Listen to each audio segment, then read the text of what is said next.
Bon, je me demande comment en 2025 on a encore des tokens comme ça dans le top CoinMarketCap, 11 milliards. Alors je me baladais, Avax, ça fait tellement longtemps, j'en ai pas entendu parler. Je vais sur DeFi Lama, je regarde. Bon, je regarde la TVL, c'est mort de chez mort. Allez, pour le bénéfice, on va mettre en Avax, c'est mort. C'est mort. Hop, on regarde le DEX volume. Il y a toujours des meme coins, c'est ce qu'on me disait aussi. On me disait, voilà, il y a des meme coins, une vraie commune, etc. Donc pourquoi pas. Certains ont dit qu'il y a beaucoup de teams qui cherchent à build dessus. Bon, moi, ma théorie, s'ils viennent build sur Avax, c'est juste qu'ils ont reçu un chèque de la team, plus que la technologie était magnifique. Ça peut être le cas, mais la majorité, c'est parce qu'ils reçoivent ce qu'on appelle un grant, ce qui n'est pas mauvais en soi, mais bon, Avax, ça fait quand même depuis bien longtemps qu'ils sont around, ils sont là depuis 2021. Voilà, on est en 2025. Les protocoles, j'essaie de regarder, rien qui change, j'ai rien vu de nouveau, pas de DeFi. C'est vraiment pas là-bas qu'on fait de la DeFi, en tout cas sur Avax, plus maintenant, plus aujourd'hui. Et voilà quoi, toutes les métriques sont nulles. Je vais faire un petit tour sur Token Terminal pour regarder. Euh, Indépendamment déjà en plus des revenus de la chain. Alors les revenus, je vous rappelle, hein, c'est un truc qui fait 17 000 $ par jour. Même j'arrondis ça à 20 000 en moyenne, ou un peu plus. 20 000, ça ferait 7 millions à l'année. Le truc vaut 11 milliards. Et attendez, ça vaut 11 milliards, mais le truc c'est que c'est pas encore totalement dilué. C'est genre, market cap c'est 6 milliards et FDV de 11 milliards, ce qui est dingue. Et en plus, dans ce market cap, n'oubliez pas, il y a tellement de tokens qui ont été dealés OTC. Comment je le sais? Bah déjà, la plupart du temps, c'est privé. Et dès qu'on en a en public, vous pouvez les voir ici sur Crypto Fundraising. Je vais vous les montrer. Vous allez voir. Ils ont vendu pour 250 millions de leurs tokens à je ne sais quel discount. Hmm. Et voilà. Donc ça, c'était le dernier en 2024. Et puis, il y en a plein d'autres en OTC. C'est genre, tu vends tes tokens bloqués et tu les vends pour beaucoup moins cher, du coup, comme on dit, un discount. Voilà. Si on regarde au niveau de token terminal, ils ont créé un truc qui s'appelle le Financial Statement pour voir ce qu'ils génèrent.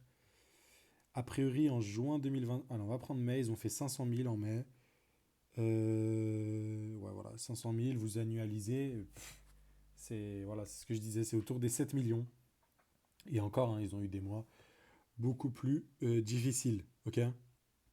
On regarde trading volume, il y a pas mal de choses. Là, vous avez je crois que c'est le PF ratio, je suppose, je sais pas du tout c'est quoi. Est-ce que c'est par rapport aux revenus et leur valorisation? Ouais, je sais pas. Je sais pas du tout. Et bon, ils ont des active users, mais en fait, même ça, j'y crois pas. Parce qu'en fait, on nous dit qu'il y a des active users. Donc peut-être il y a des applications. Voilà. Mais en fait, il n'y a pas de TVL. Donc je vois pas quel user est actif sur ce truc-là. Donc peut-être qu'ils spamment des TX ou je ne sais quoi, où il y a des bots. Pour moi, il y a des bots qui tournent sur beaucoup de ces layer 1 pour faire voilà, un peu un genre de make-up, faire une façade. Je pense vraiment qu'il y a des bots qui tournent. Donc voilà, il y a toujours allez, des développeurs a priori. Donc c'est cool, mais on le voit, c'est pas joli joli. En termes d'adresse active, tu vois, ça nous indique que ça monte. C'est pour ça que même tout ça, ça me... Comment dire? J'y crois pas trop. J'y crois pas trop, tout simplement parce que... Alors, là, c'est... On a jusqu'en 2024. Voilà, a priori, on a connu de la croissance au niveau des utilisateurs. Donc, plein de trucs comme ça, un petit peu shady, un petit peu chelou, et tu sais pas pourquoi c'est là. Et en fait, si tu vas sur CoinMarketCap, t'en as plein des tokens comme ça. C'est pas pourquoi ça vaut aussi cher. Genre, l'autre, c'est... J'allais dire XRP, mais beaucoup se moquent de moi quand je dis XRP. Mais... Même XRP, genre, tu regardes le projet, personne l'utilise. Les seuls mecs qui l'achètent, c'est sur des centralized exchange. Ils n'utilisent même pas le produit. Tu sais même pas pourquoi ça doit valoir, parce qu'ils ont pas de clients, ils vendent rien du tout. T'as rien du tout. Même Cardano, ça vaut 18 milliards. Tu regardes, tu sais pas pourquoi ça vaut 18 milliards. Et t'en as plein des trucs comme ça. Donc, moi, ma théorie, c'est que sur ce market cap, il y en a tellement des tokens qui doivent soit être bloqués, ils peuvent pas circuler. Ça peut pas valoir 18 milliards et circuler, à moins qu'on loupe quelque chose. Et généralement, quand ça circule pas, le jour où ça circule, ça se mange une claque. Polyhedra, ça valait 2 milliards. Le jour où ça s'est mis à circuler, hop, divisé par 10. Hop, comme par magie. Tu regardes Mantra, 8 milliards, tout le monde est boulé. Je te dis que Mantra, c'est un scam. Non, tu comprends pas les RWA. Ton truc, il vaut 20 centimes. On est descendu à 300 millions d'FDV. Il n'a pas repump, hein. Il n'y a pas eu de en mode dead cat bounce. On va à zéro sur ce truc-là. On va à zéro. À moins qu'il se relève ou qu'il fasse un truc, mais la probabilité d'aller à zéro, elle est élevée. C'est exactement ça. Tu dis c'est 8 milliards. A priori, tu regardes, hein, il y a un market cap de 194 millions sur 300 millions. Donc, déjà en plus la TVL, 10 000 dollars, franchement, une blague. Une blague. Une blague. Donc, bon, j'ai pas le. On n'a pas l'offre en circulation. Enfin, si on l'a, mais on n'a pas par rapport à. Voilà, tu vois. Et genre, il y a 1 milliard en circulation sur. Donc, plus de 50% qui est en circulation de sûr. Et même comme ça, le token, il arrivait à trader à 8 milliards. Donc, non. Et même ça, c'est en circulation. Non. Pareil pour Avax. C'est pour ça qu'Avax arrive à rester aussi haut. C'est le même truc de. C'est pas en circulation. Le jour où ça va arriver en circulation, je sais pas c'est quoi les timings des unlocks, ce genre de choses. Ça va pas, pour moi, ça ne tiendra pas sur ce niveau-là.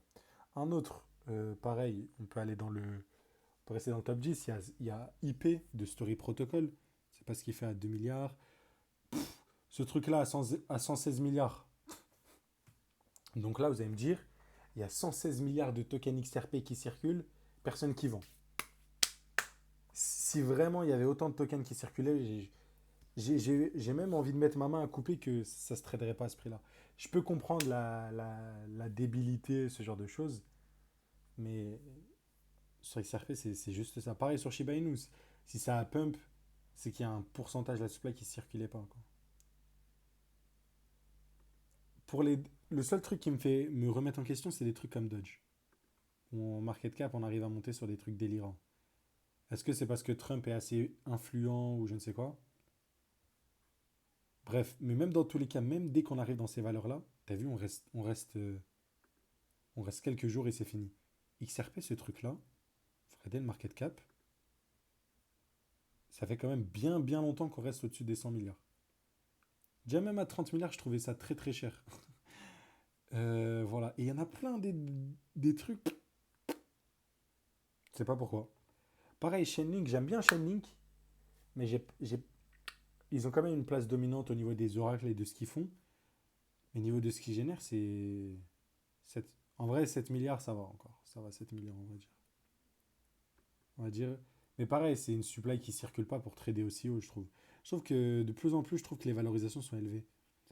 Euh, Et ceux qui ont des grosses valorisations, tu peux voir leur.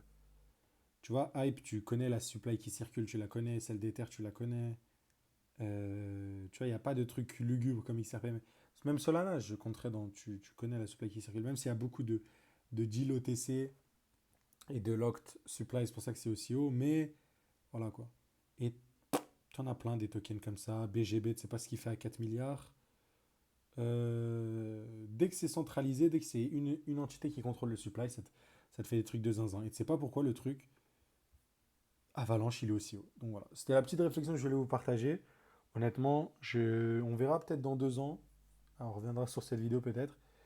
Mais voilà, je suis un truc comme Avax. Je dis pas que ça peut pas pump, mais à long terme, on connaît la trajectoire. Pour moi, à l'heure actuelle, la trajectoire, c'est down. Donc on verra. Voilà, voilà, c'était la petite réflexion du soir. Il y en a plein des tokens comme ça, ICP. Encore ICP, il y a des choses intéressantes, on va dire. Il y a des choses intéressantes, on va lui laisser. C'était comme Polygon, hein. Polygon, quand c'était complètement mort niveau volume, je vous le rappelle, hein. Ah, puis on n'a pas tout l'historique. Ah, c'est sûr. Ça se tradait quand même.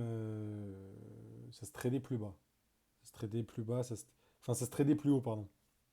Et pourtant, il n'y avait pas eu de reprise haussière sur les métriques fondamentales. Caspa, pareil. Donc là, c'est la spéculation. Mais le truc, il est monté à 4 milliards, tu sais pas pourquoi. Personne qui utilise, tu regardes les métriques, enfin bref. Et après, quand tu dis ça, ça te prend pour un fou. Et pourtant, le top a été colle, je les colle parfaitement. Mais voilà, il y a plein de tokens comme ça. Je suis pessimiste. Pessimiste. Et pourquoi j'ai fait cette vidéo? C'est juste parce que j'ai vu qu'Avax, ça valait 12 milliards. Et que ça fait 1 an que je suis pas allé faire de la DeFi sur ce truc-là. Et qu'il n'y a rien d'intéressant.